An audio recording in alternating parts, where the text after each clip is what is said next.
11월 9일 최고위원 연석회의를 국민의례로서 시작하겠습니다. 듣기에 대하여 경례.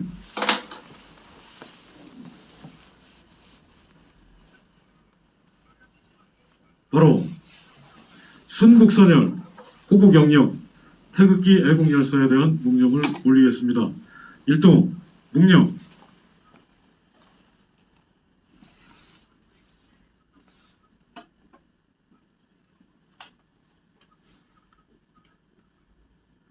바로 모두 자리에 앉아주시기 바랍니다.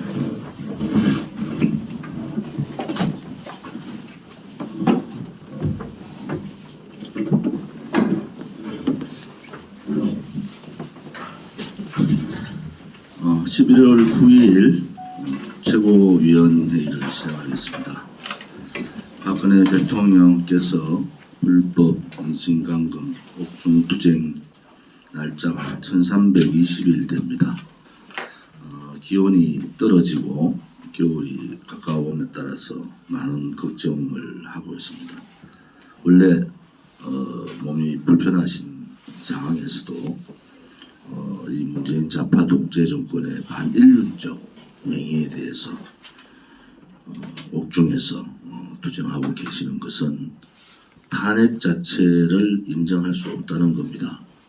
그분이 저렇게 한 말씀 하지 않으면서 옥중 투쟁은 바로 이 탄핵의 역사적 진실을 언젠가는 밝혀질 거라는 마지막 구속될 시점에 말씀하셨던 그 말씀이 맞습니다.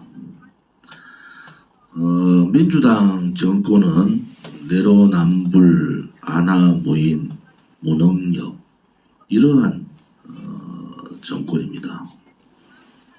그들은 그들의 잘못을 지적하는 국민들을 보고 살인자라 칭하는 비서실장을 보면서 정말 분노하지 않을 수가 없습니다. 어떻게 한 나라의 청와대 비서실장이라는 사람이 국민을 향해서 도둑이고 살인자다 이런 얘기를 할 수가 있습니까? 김태년 민주당 원내대표는 대놓고 쌍욕을 합니다. 기자들이 있든 없든 그냥 XX를 입에 달고 하고 있습니다. 지금까지 이 여당이라는 제1여당의 원내대표 지도부들이 이렇게 반인륜적, 반도덕적 얘기를 하는 것을 보면 어이가 없습니다. 지금 전세대란 때문에 나라가 뒤집어졌습니다. 이제 그 전세대란을 뛰어넘어서 이제 주택값 상승으로 가는 상황이 온 겁니다. 멀쩡한 대한민국의 부동산을 서울 몇 곳의 부동산 값을 잡는다 해놓고는 전국의 전세 대란을 일으켜버리는 이러한 어이없는 일들을 우리는 볼 수가 있습니다. 이 정권은 자기들이 부동산 3법 잘못해서 전세 대란이 일어나고 그 여파가 부동산 값 상승으로 감에도 불구하고 또 내로남불 자기들은 잘못이 없다 이렇게 얘기를 하는 거예요. 이 정권의 끝이 어디인지 우리는 똑바로 지켜봐야 됩니다. 지난 토요일 11월 7일 날은 대구에서 500인 미만의 집회가 허가가 나서 대구시당을 중심으로 500인 미만 가장 작은 돈으로 효과를 올릴 수 있는 방법 이런 부분에 대해서 고민을 하고 물론 이게 갑자기 정해져서 사람들을 이렇게 모은다든지 별도로 뭐 대구 외의 사람들을 모으지는 않았어요. 아무튼 그 앞으로도 500인 미만 집회가 허가가 나면은 거기에 맞는 집회 준비를 당 사무처에서는 하고 또 거기에 맞게 인원이 적정하게 참석할 수 있는 방법도 찾기를 바랍니다. 우리가 전국에서 집회와 기자회견과 1인 시위 또 현수막 달기 또 차량 시위 이렇게 하는 것은 지금 중국 폐렴 이 전국 하에서 집회 자체가 허가나지 않는 상태니까 우리가 국민들께 문재인 좌파 독재 정권의 폭정, 무능을 알리기 위한 방법은 전국에서 힘들지만은 매주 이렇게 활동을 하는 것이 저는 옳다고 보고 우리 공화당답게 매주 182차 한 주도 쉬지 않고 대형 집회를 했듯이 그것을 준비하는 그런 단계로서 각 지역마다 똘똘 뭉치는 그러한 투쟁의 대열들을 갖춰주시기를 바랍니다. 서명대도 이성우 최고께서 발표를 하겠지만은 전국의 서명대 활동을 통해서 매주 200명 이상의 책임당원과 2,000명 이상의 일반당원이 매주 우리 당에 입당을 하고 우리 당과 같이 할 수 있다는 것은 그만큼 국민들이 우리 공화당을 인지를 하고 계시고 우리 공화당의 가치가 옳다고 그렇게 볼 수가 있습니다.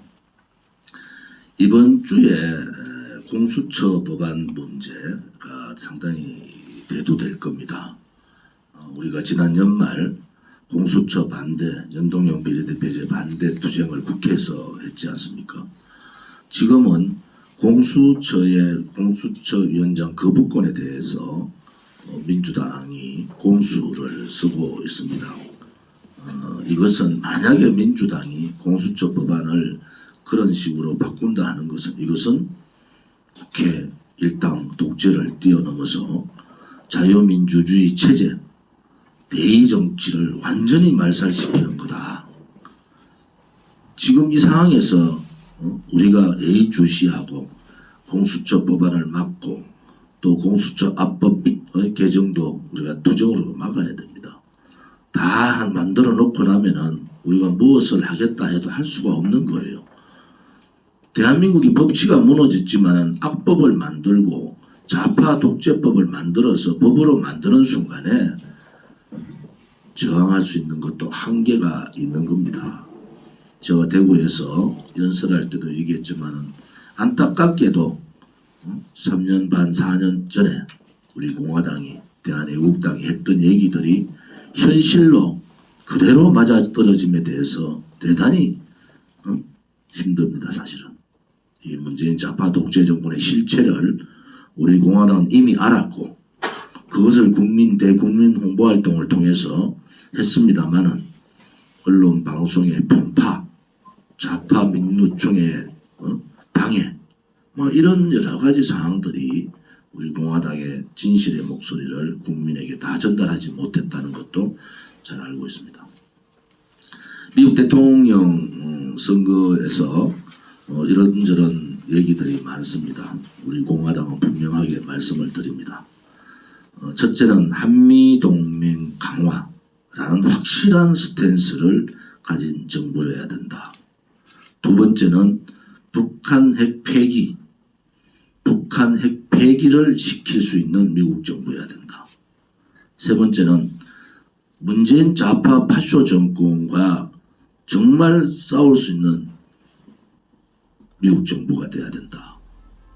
만약에 지금같이 종전선언, 문재인 정권이 요구하고 있는 종전선언에 민주당이 50명 이상의 의원들이 찬성을 표했다는 것은 대단히 우려스러운 일이다.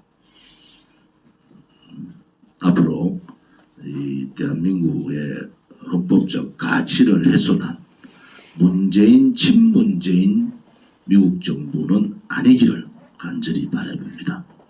걱정하는 부분들이 대단히 많고 또 그러한 부분 때문에 우리 공화당은 공화의 가치를 같이 하는 공화당 후보를 지지했던 것이고 앞으로도 마찬가지입니다.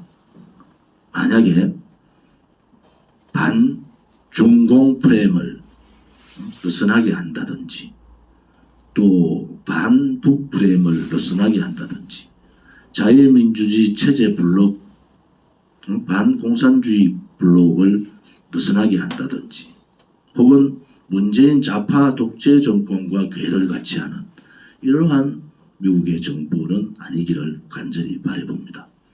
우리 공화당이 이런저런 여러 가지 상황들을 감안했고 그러한 부분들도 우리 공화당의 미국의 상황들을 여기 좀 주시를 좀 하고 있습니다.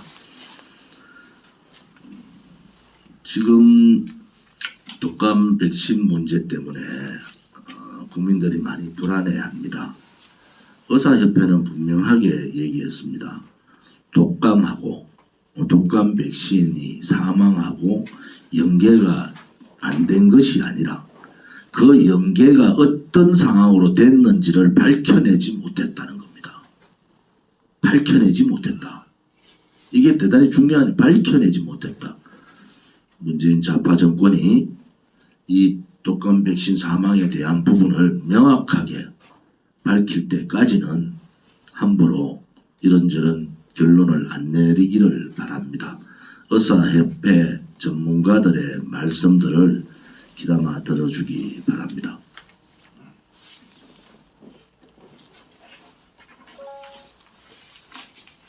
문재인 정권 들어서서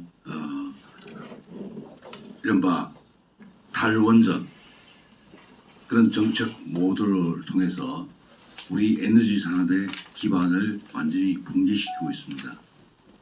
감사원 감사가 진행됨에 따라서 아마 이 월성 1호기의 경제성 그 평가 자료를 조작한 게 드러날 것 같으니까 산업통상부, 동산자원부 공무원들이 일요일 심야에 그 자기 사무실에 들어가서 기록을 전부 인멸했다고 합니다.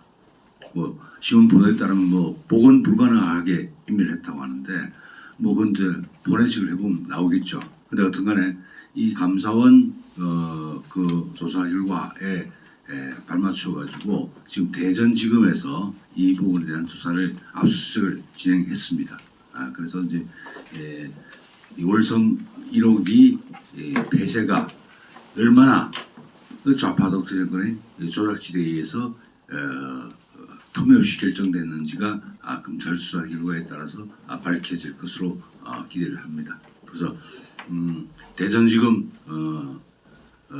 검사들은 하여튼 검찰의 명예를 회복하고 그리고 특히 이제 공수가 출범하게 되면 검찰의 위상이 떨어지게 돼 있는데 살아있는 권력을 수사할 수 있는 능력을 가지고 있다는 것을 증명함으로써 검찰 자체의 존재 이유 이것을 좀 증명해 주기 바랍니다. 그리고 동시에 우리 산업의 근간이 되는 그 에너지 산업 특히 에너지 산업을 복원시키는데 중요한 역할을 해주기를 기대합니다. 이상입니다. 저 박대구 정책위장입니다. 오늘 아침 8시 15분에 동아일보를 보니까 그 YTN 리얼미터 여론조사가 이번 주께 나왔네요.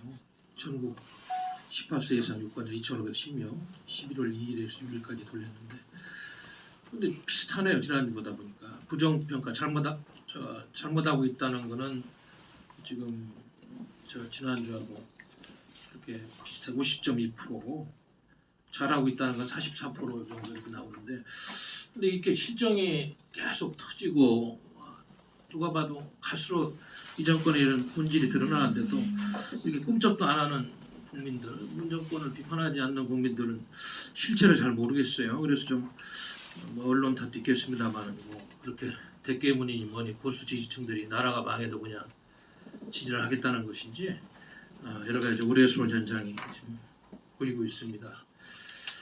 아까 대표님께서도 말씀하셨듯이 미국 대선 문제가 뭐 일단 연방법원에서 나중에 어떤 판결을 내릴지 모르겠습니다. 일단은 뭐 대세는 바이든 후보 승리 쪽으로 이렇게 흐르고 있는데 이제 펜실베니아 개표 문제 이걸 우편 투표 문제를 연방 대법원에서 어떻게 혈판을 내릴지 이건 좀 보면서 보겠습니다만 일단은 전 세계적으로 트위터나 페이스북을 통해서 지도자들이 바이든 후보의 승리를 축하하는 그런 분위기가 연출이 되고 있습니다. 아마 여기 대한민국 정부도 청와대 트위터를 통해서 하고 있는 거 알고 있는데 근데 이제 중요한 거는 과거에 민주당 정부나 공화당 정부나 대한반도 정책을 입안할 때 트럼프 대통령 이전에 트럼프 대통령이 사실 들어선 다음에는 북한 문제, 핵 문제 해결을 탑다운 방식이라고 해가지고 정상회담 간에 새로운 방식으로 이렇게 접목을 했는데 그것은 아주 본래 미국의 외교 정책에서는 이탈한 새로운 방법이었어요. 여기 문재인 주사파 정권의 깜짝 평화쇼하고도 맞물린 그래서 나중에는 뭐 문재인 씨가 속았다는 미국 정부 인사들이 이야기도 있었습니다만은 그러나 이제 그런 거를 빼면은 안보 정책, 특히 대한반도, 대동아시아, 아시아 태평양 지역의 안보 정책은 뭐 큰 변화는 없었습니다. 바이든 후보도 어제 수락 뭐 축하 연설이라고 할까 이런 걸 통해 가지고 이야기하는 걸 또 들어보니까 크게 미국 그 외교 정책의 큰 근간이었던 리버럴 인터내셔널리즘, 자유주의적 국제주의, 그 다음에 리버럴 인터벤셔니즘, 자유주의적 개입주의, 그 다음에 룰링 세터, 국제의 규칙을 규범을 정하는 그런 패권 국가로서의 위상 이런 거에서 벗어나지 않고 역할을 꾸준히 하겠다 이런 이야기를 했고 그 11월 11일 조선일보가 주최한 제11회 아시안 리더십 컨퍼런스에 참석한 존 햄리 미국 CSIS 국제전략문제연구 소장의 화상 인터뷰에서도 그런 이야기를 나름대로 이야기를 좀 붙였습니다. 이분은 오바마 행정부에서 국방장관, 을망에 오르고 국방차관, 부장관을 지낸 인물인데 지금 말씀은 하여튼 이분 말씀은 그렇습니다. 98%의 미국인은 종전선언에 별 관심이 없고 실제 외교 정책을 만드는 사람들은 그 아이디어를 지지하지 않는다. 근데 이상하게 그 문재인 정부의 로비를 받았는지 민주당 의원들이 많이 그런 현상이 있다고 그래서 로비 자금을 작년에 저희들이 미국에 갔을 때 뭐 6천만 달러를 썼다고 그랬는데 그런 것들이 아닌가. 하여간 나중에 뭐 정권이 바뀌면 조사를 해서 어떻게 이런 현상이 있는지 저도 굉장히 궁금하게 생각하고 있습니다. 그리고 바이든 그 대통령 당선자가 될 수 있는 부분의 주요 정책 방향을 보면 지난 3월달에 포레인 어페어스에서 이미 그 대통령 선거전에서 외교 방향을 이야기했습니다만은 아무튼 한반도 문제는 북한의 비핵화를 추진하되 실무자 방식 그리고 철저한 검증 방식을 통해서 하지 위에서부터 정상회담하면서 이렇게 일괄타결 방식 안 하겠다. 그리고 무리한 방위 민상 요구는 하지 않겠다 이런 게 나왔었고요. 동맹 체제를 보완하고 중국 견제에 위한 민주주의 연대를 구축한다. 그래서 지금 문재인 정부가 지금 하고 있는 쿼드에 불참한다든지 클린 네트워크에 참석하지 않는다는 이런 거는 바이든 행정부하고 벌써부터 시작도 하기 전에 상당한 갈등 요인이 되고 있다. 특히 한미 동맹을 포괄하겠다는 강력한 의지를 갖고 있기 때문에 아마 뭐 이렇게 편치 않은 정국이 아마 계속될 것이다 이런 생각이 들고요. 경제적인 면에서는 다자주의 무역 체제를 옹호하고 미국산 상품 구매를 확대한다. 이거는 트럼프 행정부가 추구한 아메리카 퍼스트 팔레시 보호주의하고 국제주의가 합해져서 이렇게 갈 것이다 이런 말씀하고 있고 특히 민주당 정부와 공화당 정부의 큰 차이점은 이민 정책 문제에 있어서 불법 이민자 자녀에 대한 체류 권한을 좀 부여하고 트럼프 행정부에서 시행한 억제책을 좀 처리하겠다. 그리고 오바마 케어 국민건강보험 유지 정책은 다시 살리겠다. 이런 것들이 큰 차이점으로 익힙니다. 특히 제가 이제 트럼프 행정부에서 그 통상 정책 이런 부분에서 한국 경제에 영향을 많이 미친 부분, 미국의 국내 일자리 문제 이런 걸 볼 때 주요 방향성은 중산층 서민의 일자리를 보완하겠다는 것은 뭐 트럼프 행정부하고 똑같습니다. 그리고 TPP 환태평양 동반자 협정 이거를 지지하고 다시 오바마 행정부 걸 꺼내들어서 다시 복원하겠다. 그리고 중국 정부를 견제하는 거에서 이게 중요한 부분인데 기술 불기에 대해서는 철저히 견제한다. 견제한다는 부분은 트럼프 행정부나 신임 아무런 차이가 없이 그렇게 견제 쪽으로 가는 것으로 분석이 되고 있습니다. 그렇기 때문에 대중국 공산당 견제 전략은 미국 정권이 바뀌든 안 바뀌든 강력하게 그동안에 미국 FBI나 CIA 정부 당국이 조사한 그런 스파이 활동이라든지 여러 근거를 중심으로 강하게 전개가 될 것이다. 그런 말씀을 드릴 수가 있을 것 같습니다. 그리고 지금 우리 서민들이 지금 착각을 하는 것 중에 하나가 문재인 정권이 계속 지금 경제 지표를 발표할 때 경제는 잘 되고 있다고 그러고 거짓말을 하고 있는 것 같아요. 그 코로나 사태 이후에 물론 경제가 안 좋은 건 사실입니다만 근본적으로는 문재인 정부의 수도주 경제 성장론 이것 자체가 대한민국 경제를 망치는 기조부터 잘못된 것인데 그거에 대한 분석이 좀 짙고 마치 코로나 때문에 경제가 안 되는 것처럼 이렇게 오도를 하고 있고 언론들이 거기에 지금 부안해동하고 있고 실질적으로 통계 수치에서도 코로나 사태 이후에 60세 미만 취업자가 월 평균 68만 명씩 감소하고 있다고 그럽니다. 근데 상승하고 있는 부분이 60세 이상인데 그 알바리들 단기 알바 하는 분들 노인분들 용돈 나눠주는 그쪽인데 뭐 휴지 줍기라든지 새똥 닦기 교통안전 지킴이 월 30만 원 정도에 그거를 그래서 취업자 수에 넣어가지고 60세 이상이 월 34만 명씩 증가하고 있다고 이렇게 이야기를 하는데 그나마도 그 60세 이상 취업자 70%가 지금 최근에는 월 24만 명은 임시 휴직 상태에 있어가지고 지금 가동도 안 되고 있는데 이렇게 자꾸 통계 수치를 이야기하면서 마치 뭐 저 60세 미만의 정상적인 일자리하고 60대 이상의 알바 일자리를 똑같이 비교하면서 통계 수치를 잡아가지고 일자리가 뭐 는이 많으냐 하는 거는 아주 지금 잘못돼 있다. 그리고 실질적으로 노인 알바 일자리 증가수가 2018년 50만 개, 2019년 60만 개, 올해는 73만 개로 지금 뭐 10월 달까지 통계입니다만 계속 이렇게 돈 나눠주는 단기성 알바를 일자리로 통계에 포함되고 있는 것은 굉장히 지금 잘못돼 있고 그나마저 70%가 휴직으로 유령 취업자다 이런 이제 분석이 나오고 있는 것입니다. 그래서 이 정부가 사실은 우리 청소년들 일자리 만들고 실질적으로 시장에서 일자리를 창출하는 기반은 노동시장 개혁이 돼야 되는데 박근혜 정부에서 그거를 그렇게 하자고 그러고 그것만이 대한민국 경제 살리는 길이라고 했는데 그때 민주당 반대하고 이거 차 떼고 포 떼고 하다 결국은 진정한 노동개혁은 실패했는데 그런 이야기는 하지도 않고 있고 또 알다시피 규제 완화도 이 사회주의적인 이 경제정책으로 더 지금 풀리기는커녕 강화되는 이런 안타까운 현상 속에서 대한민국 경제는 뭐 3년차, 4년차 가면서 더 고사할 것이고 아까도 얘기했습니다만 국제적인 면에서 외교 정책이 바로 서지 않고 혹시 저 새로운 정부, 미국 정부 들어서서 엇박자를 내면 세컨드를 보일 것이나 맞고 그러면 상상할 수 없는 정도의 충격이 올 것이다. 이런 걱정을 하고 있습니다. 그래서 우리 공화당은 이런 면을 자세히 지금 추적하면서 나름대로 국민들에게 정확한 데이터와 현상을 알리는데 주력해야만 될 것 같습니다. 고맙습니다.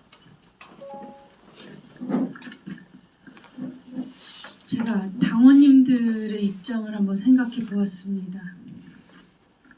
우리가 태극기 집회 182차의 태극기 집회를 할 때는 매주 함께 의지를 결집시키고 투쟁심으로 한 주를 살아내고 그렇게 했었는데 이제 이 코로나 전국 상황에서 태극기 집회가 일단 우리가 해왔던 그 투쟁의 형태가 바뀌게 되고 또 기자회견이 되고 하면서 우리 당원님들이 그러니까 아웃 오브 사이트, 아웃 오브 마인드라고 보지 못하면은 이제 그 열정이 느슨해지고 또 보지 못하면 의심이 생기고 보지 못하면 불안하듯이 그런 우리의 그 투쟁심이 느슨해지고 있다라는 불안을 저 역시 느끼고 있습니다.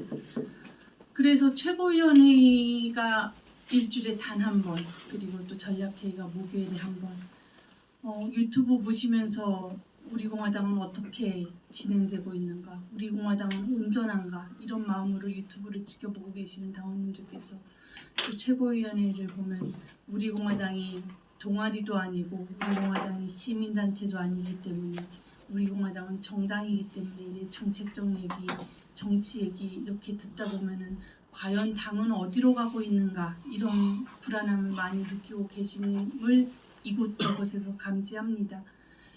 그래서 이런 얘기를 드리는 까닭은 지금 이곳저곳에서 정당이 생긴다고 하지 않습니까? 저는 이곳저곳 정당 생긴다는 말에 또 새삼스럽게 깨닫습니다. 이 3년을 온전하게 투쟁하면서 가시밭길을 걸어온 우리 공화당이 정말 대단한 정당이었구나. 그리고 또 이 정당을 소중하게 지키고 있는 우리가 또 똑바로 서야 되는구나. 이런 마음을 우리 당원님들도 함께 갖고 계신다고 제가 알고 있고 그렇게 믿고 있습니다. 그래서 우리 공화당이 조금이라도 흔들리는 모습, 조금이라도 불안한 모습을 보면 가장 애달아하고 가장 가슴 아파하는 게 우리 공화당 당원님들이 있구나 라는 것을 많이 확인하고 있습니다. 그래서 여러분들 힘내시라는 말씀, 여러 정책적 얘기 또 정세 얘기는 또 많은 최고위원님들께서 해주셨기 때문에 해주실 것이고 그렇기 때문에 저는 우리 공화당 당원님들께 너무 불안하지 마시라, 힘을 내시라. 그리고 또 미국 대선이 이렇게 또 혼란 속에 빠져 있는 상황에서 정말 전국은 한치 앞을 알 수가 없는 그런 상황입니다. 그런 상황에서 우리가 각자의 자리에서 자기의 중심을 제대로 굳건하게 지키고 있어야 될 때가 바로 지금이다. 이런 말씀 드리고 싶었습니다. 이상입니다.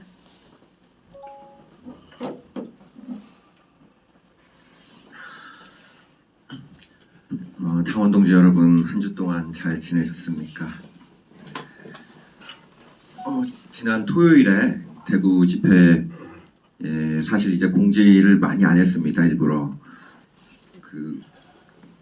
시작하는데 괜히 중국 폐렴을 우리 공화당 탓으로 보나 싶어서 했는데 정말 많은 분들이 와주셔서 감사드립니다.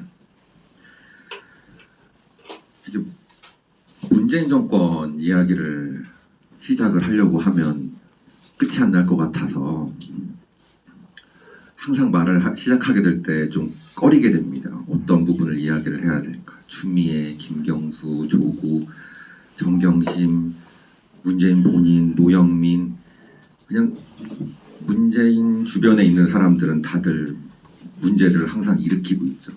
예전에 박근혜 대통령님께서 무능하고 위선적이며 독선적인 집권 세력이라는 표현을 쓰셨었는데 정말 맞는 표현이신 것 같습니다. 경제에는 무능하고 부정부패에는 위선적이며 정치에는 독선적인 집단이 지금 우리나라를 지배하고 있습니다. 저도 똑같은 이야기를 사실 오늘 드리려고 했는데 요새 들어서 뭐 김무성, 유승민이야 당연히 탄핵이 자기가 뭘 잘못했는지를 모르기 때문에 기어 나왔다고 하지만 이 탄핵 부역자들이 파놓은 땅굴에 숨어있던 그 조용한 그 동조자 역할을 했던 두더지들이 하나 둘씩 겨울잠도 안 자고 깨어나고 있습니다. 그들이 나온다는 것은 어떤 의미일까요? 속된 말로 박근혜 대통령님 태극기 세력은 끝났다는 어느 정도 개인적인 확신들이 섰기 때문일 겁니다. 우리 공화당이 지난 4년여를 정말 강하게 투쟁을 해왔습니다. 동지분들의 헌신적인 노력 그리고 말 그대로 피가 나는 투쟁, 피나는 투쟁을 해오며 지켜오고 성장해온 정당입니다. 물론 사람의 바램은 끝이 없고 특히나 자기가 아끼는 것에 대해서는 한치의 오차도 없기를 바란다는 마음 충분히 이해를 합니다. 하지만 조금 다른 방향에서 생각을 해보면 우리가 정당을 만든 지 겨우 3년밖에 안 됐습니다. 3년밖에 안 된 정당이 매달 정기적으로 돈을 내는 4만의 책임 당원을 가지고 있고 40만의 일반 당원을 가지고 있다는 것은 대한민국의 정당 역사상 불가능한 겁니다. 우리는 그 불가능한 것을 스스로의 힘으로 해내고 있는 정당입니다. 자부심을 가지셔도 좋습니다. 그리고 다른 생각을 가진 사람들 또는 어떤 불만에 대해서 조금 너그러워지셨으면 좋겠습니다. 최근에 이제 제가 이제 서명대를 하고 있는데 한 분이 찾아오셨어요. 대구 분이신데 이제 너무 내가 공격을 받아서 상처를 많이 받아서 그냥 당을 떠날까 하다가 서명대 하는 모습을 보고 짠해서 왔다 이러면서 쭉 말씀을 하시는데 이제 속된 말로 막 분탕 취급을 받으시면서 이제 막 쫓겨나다시피 하셨던 분이시거든요. 최소한 대구 경북지방에서 그런 자기는 열심히 하려고 했는데 또는 내가 너무 과하게 열심히 하다 보니 쓸데없는 오해를 받았다거나 아니면은 실수를 자기가 했는데 한번 고해성사를 하고 싶다라든지 더 열심히 하기 위해서 사과를 하고 싶다라든지 그런 분들은 언제든지 연락 주시면은 제가 듣는 거 하나는 잘하거든요. 일단은 대구 경북이 살아야 대한민국도 살고 우리 공화당도 살 수 있다고 생각을 합니다. 걱정하지 마시고 네, 연락을 주시고 우리 함께 힘을 모아서 뭉쳐서 지금까지 해온 게 아깝잖아요. 그럼 끝까지 한번 가보도록 합시다. 감사합니다. 10월 31일 월요일부터 11월 6일 금요일까지 서명대 운영 현황입니다. 서울입니다. 성동구 풍물단 연합이 3일 동안 왕십역 5번 출구에서 서명을 받았습니다. 서초구 을팀이 양재역에서, 송파구 을팀이 3일 동안 석촌호수 서원외거리 송파역 4번 출구, 가락시장역 8번 출구에서 서명을 받았습니다. 양천구팀이 신정내거리, 서대문구팀이 불광역 8번 출구, 양천구팀이 신정내거리역 3번 출구, 광진구팀이 구의역 4번 출구에서 서명을 받았습니다. 부산입니다. 부산은 부산시단팀이 6일 동안 서명을 받았습니다. 서구청 앞, 부산역 앞, 동래역 1번 출구 앞, 연산역 4번 출구 앞, 해운대 NC백화점 앞, 수영 팔도시장 앞, 기장시장 앞, 진구 성지급 어린이대공원 앞, 괴정 아울렛 앞, 하단 여성병원 앞, 서명 국민은행 앞, 북구 백양대로 1200 다이소 앞, 자유시장 금사랑 앞, 부산진역 부산일보사 앞, 동대신역 3번 출구에서 서명을 받았습니다. 대구입니다. 대구시당팀이 이틀 동안 서남시장 두류공원에서 서명을, 달성군팀이 3일 동안 다사대실역 만남의 광장, 현풍시장 화원시장에서 서명을 받았습니다. 마지막으로 수성구팀이 수성동아쇼핑 법물역에서 서명을 받았습니다. 인천입니다. 인천시당팀이 이틀 동안 계산역 입구 서구중앙시장에서 서명을 받았습니다. 대전입니다. 대전시당팀이 이틀 동안 대전역과 목척교에서 서명을 받았습니다. 경기입니다.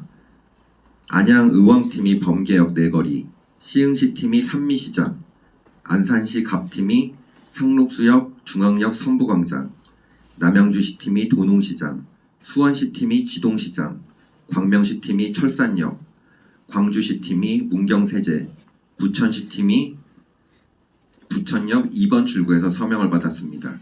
강원입니다. 원주시팀이 원주중앙시장에서 이틀 동안 서명을 받았습니다. 충남은 충남도당팀이 온양오청역에서, 경북은 경북도당팀이 경주시장, 경산시팀이 경산시장에서 서명을 받았습니다. 경남입니다. 마산시팀이 이틀 동안 양덕동 홈플러스 앞, 북마산 농협 앞에서 서명을 받았습니다. 제주입니다. 제주도당팀이 제주시청에서 서명을 받았습니다. 마지막으로 단체입니다. 나라지킴이 봉사단이 용산구 남영역, 마포역 2번 출구에서 이틀 동안 서명을 받았습니다.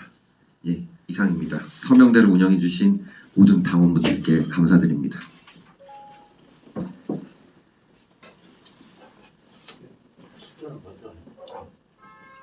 죄송해요.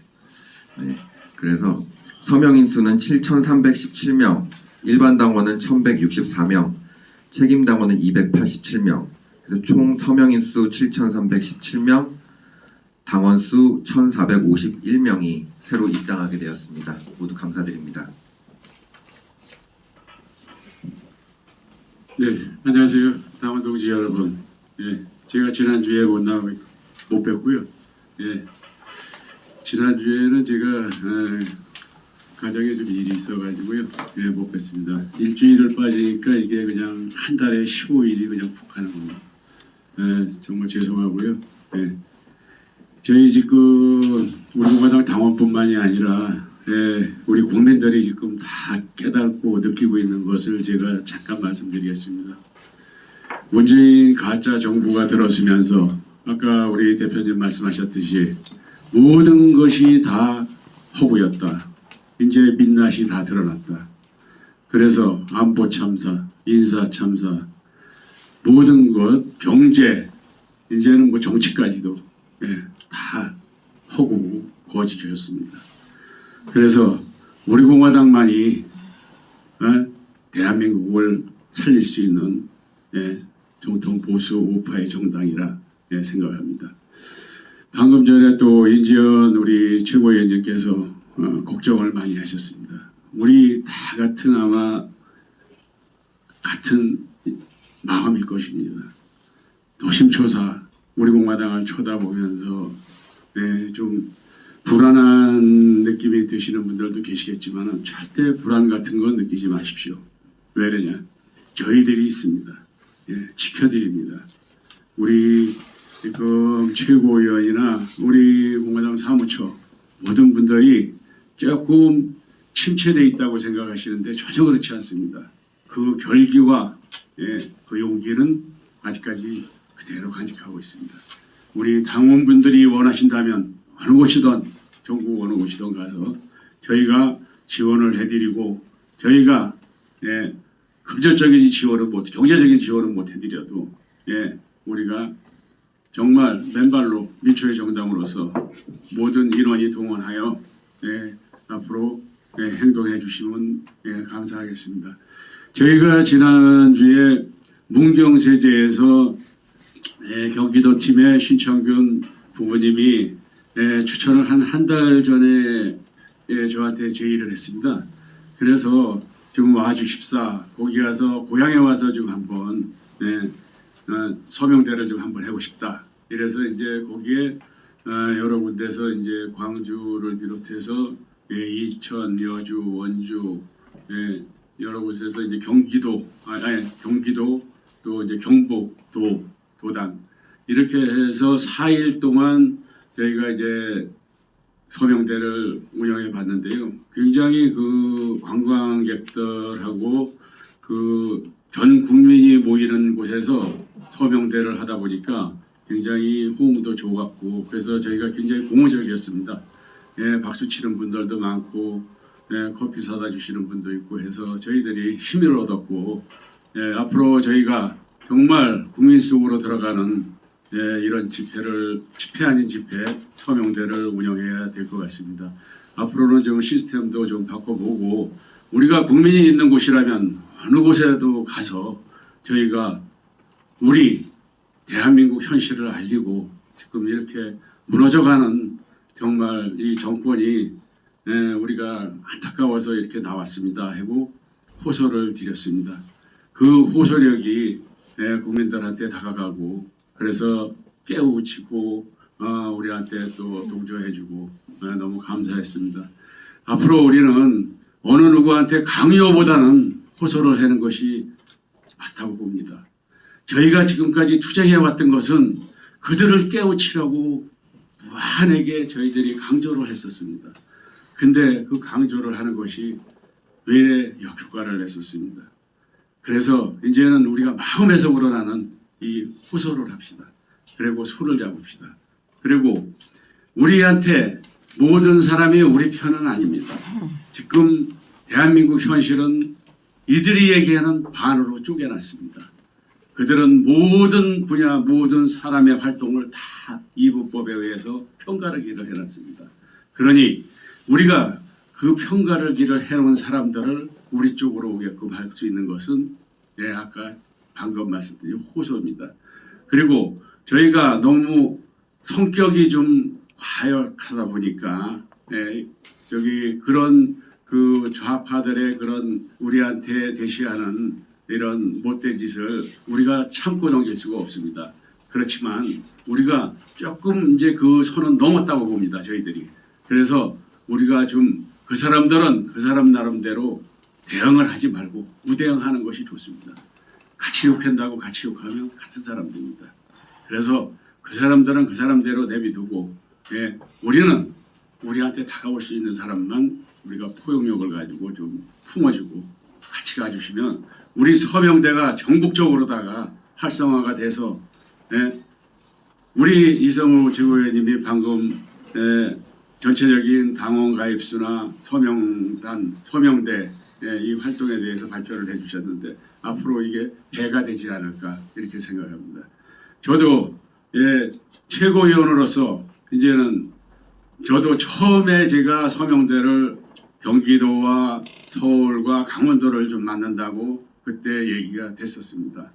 그런데 제가 좀 그때 당시에는 약간 제 나름대로의 생각이 좀 있었는데 앞으로 제가 그 나름대로의 영향을 발휘해서 좀 서명대 하는데 일조를 할까 합니다. 이제 어디든지 불러주시면 제가 가서 우리가 우려하는 우리가 지금 집회를 안 해서 우리가 서로 만날 수 없는 이런 상태가 됐습니다. 그래서 서로 만나고 서로 우리가 올싸안고 대한민국 지키는 그날까지 투쟁해 갑시다. 예, 감사합니다.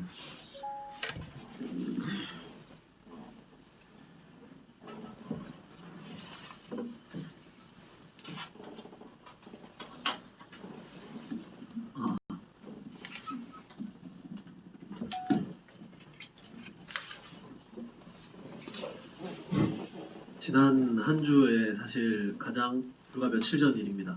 가장 청년층에서 화제가 됐던 이슈가 있습니다. 어떻게 보면 사소하다고 볼 수 있는 게임 관련 문제였는데요. 전혀 사실 그 내용을 파고들면 사사롭지가 않습니다. 중국 모 게임 업체가 우리나라에 같이 출시한 게임이 있는데 그 게임에서 한국 서버를 출시한 기념으로다가 이제 한복 복장을 중국과 동시에 아이템을 런칭을 했습니다. 복장 아이템이죠.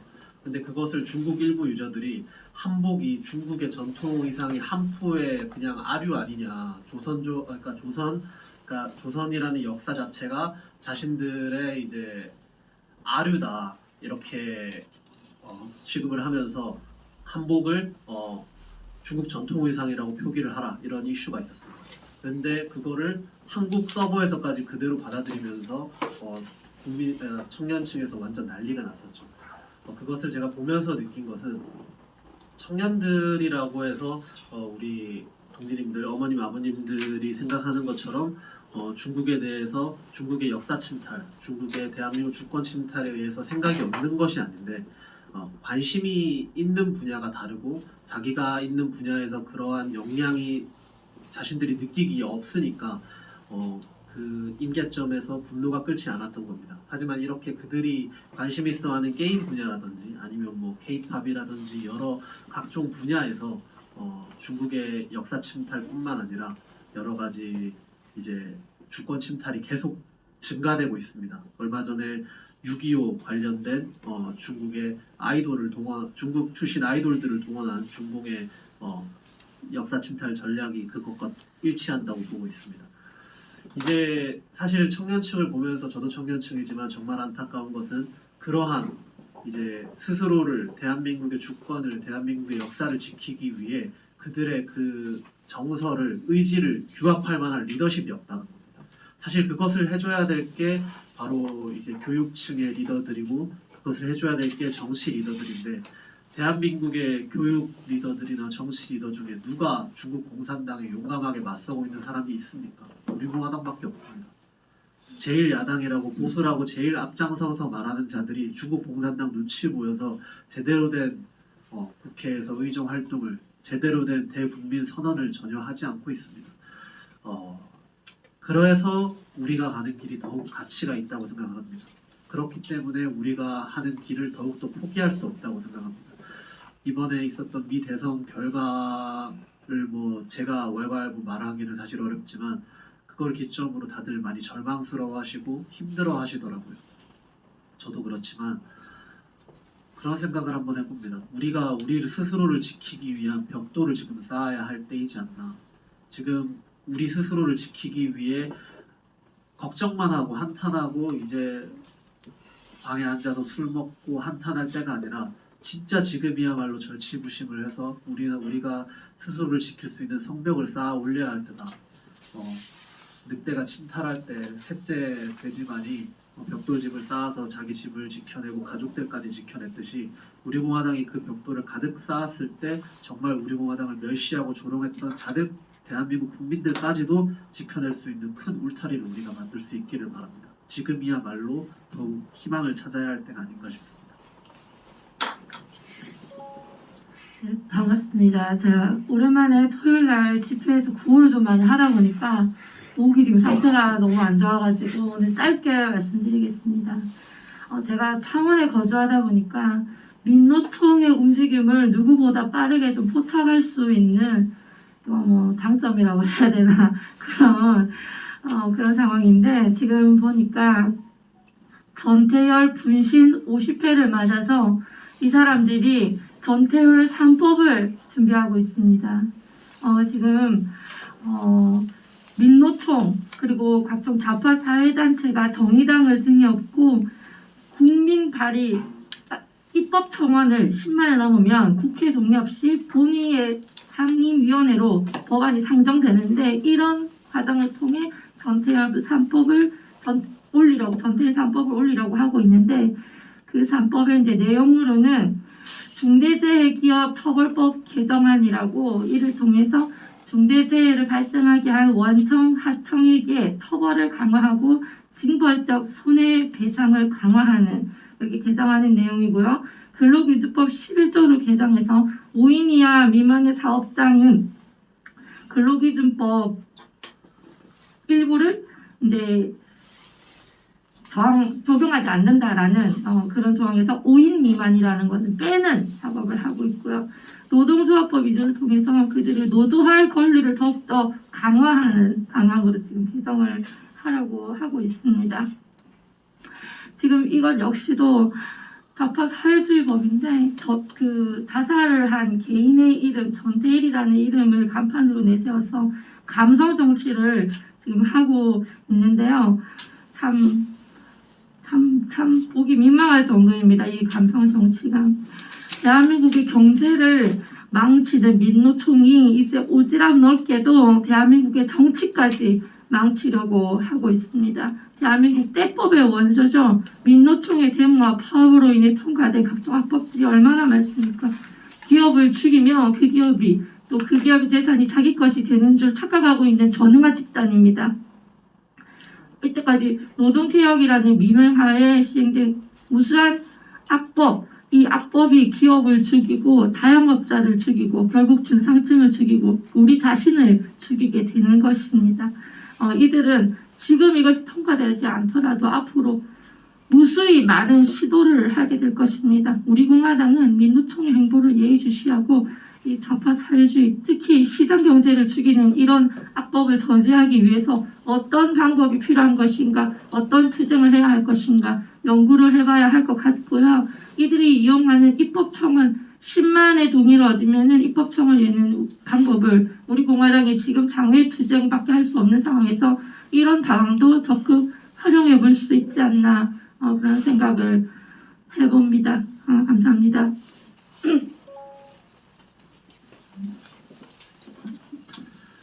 4월 7일 서울시장, 부산시장 보궐선거 후보 추천위원회 안이 올라와 있습니다.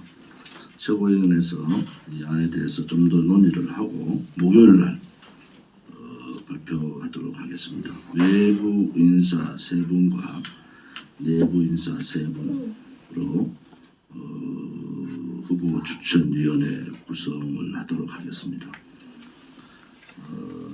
우리 공화당이 지키는 가치 중에 우리 박정희 대통령 각하의 부국 강병 반공 이런 가치를 상당히 중요시하고 있습니다. 특히 요즘 이 토착 빨갱이라든지 친중 친북 정권, 사회주의 정권, 반미 정권의 준동을 보면서 다시 한 번 더 반공의 중요성을 느끼고 있습니다. 좌파들은 그동안 100이 모이면 100리대로, 1000이 모이면 1000대로 어떤 보수 우파 정권과 치열한 투쟁을 해가면서 자기들의 힘을 길렀습니다. 우파 보수들은 선거철만 되면은 메뚜기들 같이 정당을 만듭니다. 가치가 없는 거죠. 지금도 제가 알기로도 한 5개, 안철수부터 시작해서 한 5개 정당이 만들어진다. 이 선거철 메뚜기 정당들의 말로는 선거 끝나면 없어지는 정당입니다. 국가의 정체성에 대한 가치도 또 이 문재인 좌파 파쇼 정권의 저항에 힘도 또 분노하는 국민들의 대변하는 것도 잘 하지 못하는 사람들이 모여서 이합집산으로 선거철 메뚜기 정당을 만들고 있는데 우리 공화당은 이미 4년차 이 정치혁명, 정당혁명, 정치인혁명을 시작했고 깊숙하게 그 혁명의 지점으로 가고 있습니다. 다시는 대한민국의 체제, 또 시장경제, 안보 여기에 빗나가는 그러한 정치는 안 된다. 좌파들이 저렇게 똘똘 뭉쳐서 대한민국을 붉게 물들이고 있을 때 정치혁명의 핵심은 무언가? 바로 우리가 지켜야 될 공화의 가치와 자유민주주의 체제의 가치와 시장경제의 가치입니다. 이러한 정치혁명을 통해서 이제는 정말 대한민국다운 대한민국을 만들어보자라는 겁니다. 정당혁명은 지금까지는 오른쪽에 있는 보수 우파에는 위대한 지도자들을 믿고 그분들이 이끌어오는 정당의 역할을 했을 겁니다. 이제는 인물을 바라보는 정당의 역할은 끝난 겁니다. 이제는 그야말로 오른쪽의 보수 우파도 민초들이 중심되는 정당을 만들어야 된다. 그래야지 그 민초들의 힘이 우리 대한민국 한반도가 어려울 때는 어병이라는 민초가 있고 학도병이라는 민초가 있었고 독립군이라는 민초가 있었습니다. 이제는 이 민초들이 중심되는 오른쪽 보수우파 정당, 이것이 우리 공화당이 하고 있는 정당혁명의 핵심입니다.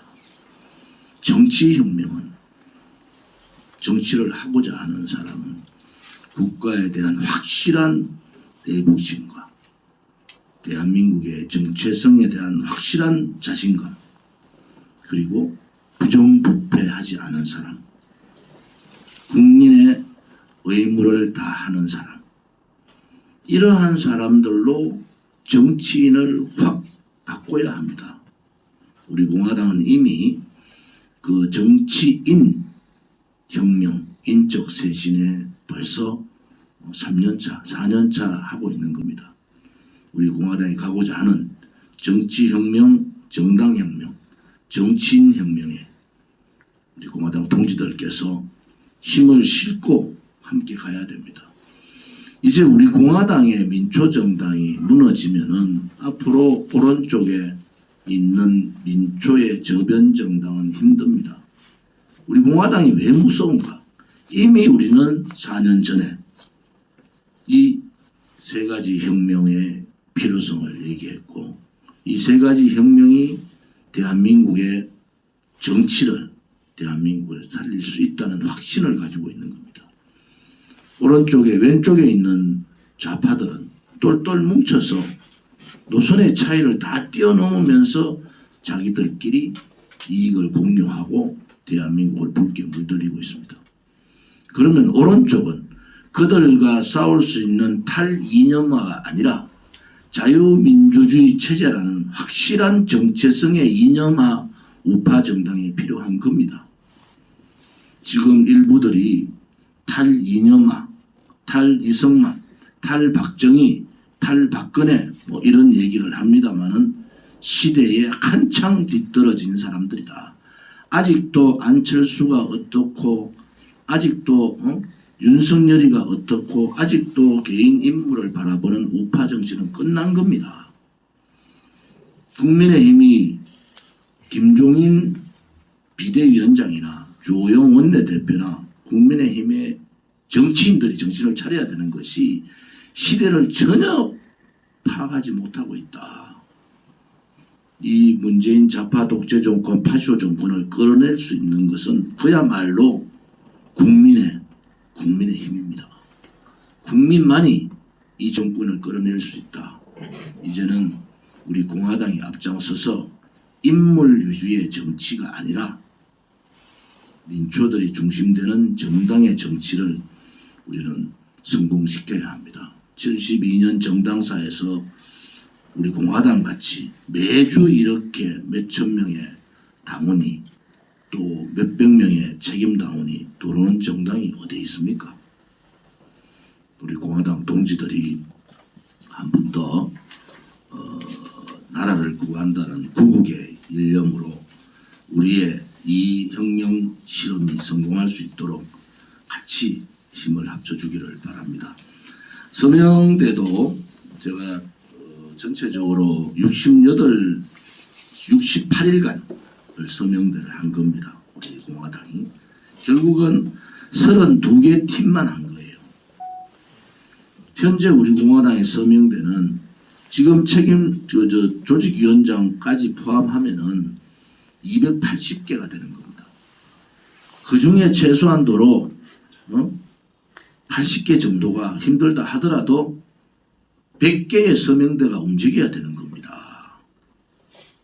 100개의 서명대가. 지금 서명대 32개 팀이 하는, 여러분들 32개 팀이 하는데도 책임당원이 200명, 일반당원이 2000명 이렇게 올 때 우리가 목표하고자 하는 100만 당원, 20만 책임당원을 5배를 한번 곱해보세요. 책임당원이 매주 1000명이고 일반당원이 10,000명이 들어오는 겁니다. 왜 하면 된다는 생각을 하셔야 됩니다. 우리가 서명대가 답이다 얘기하는 것도 하면 된다. 그것이 통계적으로 숫자가 나와 있는 겁니다. 당 사무처도 서명대의 모든 준비, 그 다음에 과정, 일들에 대해서 확실하게 준비를 해주기 바랍니다. 서명대가 이렇게 발표를 하면은 그 전주 토요일 날, 일요일 날 했는 서명대는 빠지는 경우가 있거든요. 그래도 저희들이 하나도 빼지 않고 잘 챙기겠다는 말씀을 드리고, 토요일까지 했는 서명대는 그 다음날 화요일까지 서명대 입당 원서가 봉해져서 중앙당으로 와야 됩니다. 지금부터는 토요일까지, 전주 토요일까지 했던 서명대가 화요일까지는 중앙당에 도착될 수 있도록 이 서명대 발표와 또 서명대 입당 원서가 같아야 되지 않습니까? 이 부분에 대해서도 제대로 좀 관리를 잘 해주기를 바랍니다. 이번 토요일 날은 구미에서 박정희 대통령 각하 탄신 103주년을 합니다. 500명 미만의 집회 허가가 났고 500명 미만의 집회답게 지난 토요일 날은 대구 시당 중심으로 한 거고요. 이번에는 중앙당에서 주관을 하는 겁니다. 특별한 날이기 때문에 중앙당 집회에 또 탄신제에 추호의 그 모자람이 없도록 예와 성을 다해 주시기를 바랍니다. 박근혜 대통령께서 감옥에 계신 그런 상황으로 보더라도 우리가 두 분 대통령과 유경수 여사님은 저희들이 잘 예와 성을 다해서 모시는 것이 맞다 이렇게 봅니다. 중앙당에서도 이 부분에 있어서 잘 준비를 해주시기를 바라고요. 특별한 행사가 없을 때는 1호차는 당대표의 큰 행사에 같이 가는 겁니다. 그 부분도 인지를 제대로 해주시고 대체 인력이 없으면 대체 인력을 만들어서라도 준비를 해야 됩니다. 왜 그러냐 그러면은 이게 스피커가 준비가 잘 안 되면요. 그냥 그 하루 만에 목이 다 가버립니다. 그래서 힘들더라도 그런 부분들은 체크를 좀 해서 어떤 방법을 찾을 건가 라는 부분들도 해주기 바라고요. 이번 11일 날은 11월 11일 라는 우리 유엔 참전용사 국제 추모식이 부산 유엔 공원에서 있습니다.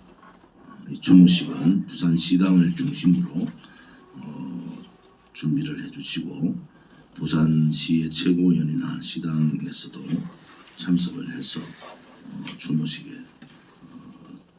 참여해 주기를 바랍니다. 오늘이 소방의 날입니다. 우리 소방 공무원들께서 국가직으로 전환되면서 많은 때로 어려움들이 조금은 해소됐습니다만 그래도 대한민국의 국민들은 가장 자랑스러운 공직자로 소방관들을 부릅니다. 아무튼 그 소방에서의 역할 또 어려운 곳에 항상 119 소방대가 보이지 않습니까? 우리 국민들이나 당원 동지들도 소방 공무원들 보시면은 격려와 사랑을 함께 해주시기를 바랍니다. 비공개로 진행하겠습니다. 예.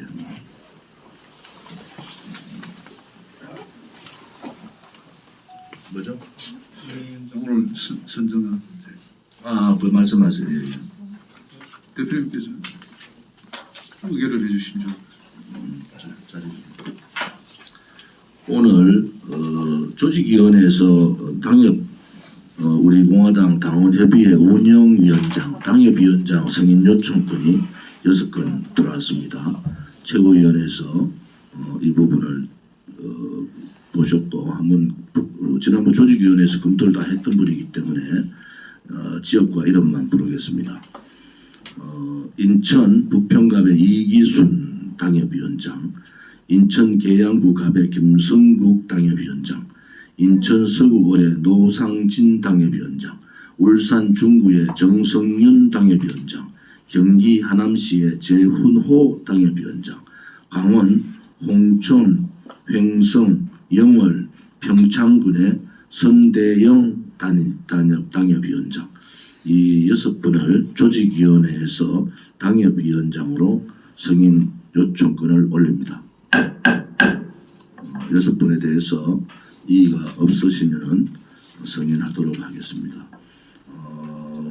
당협위원장 6분을 승인토록 하겠습니다. 비공개로 하겠습니다.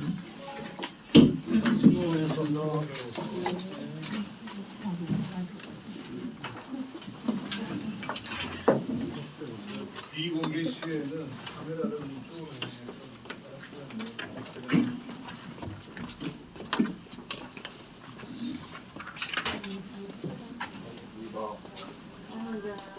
따뜻한 열기가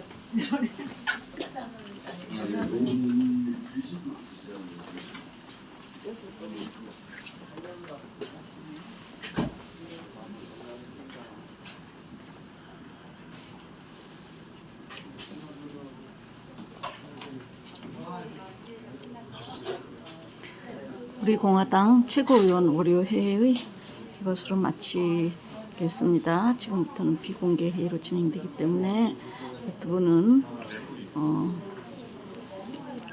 유튜브는 이것으로 마칩니다. 오후 동안 내내 평안하시고 또 보람찬 하루 되시길 바랍니다. 전 이따가 오후에 6시쯤 시청대에서 뵙겠습니다. 이만 줄입니다. 네네네네. 안녕하세요. 네.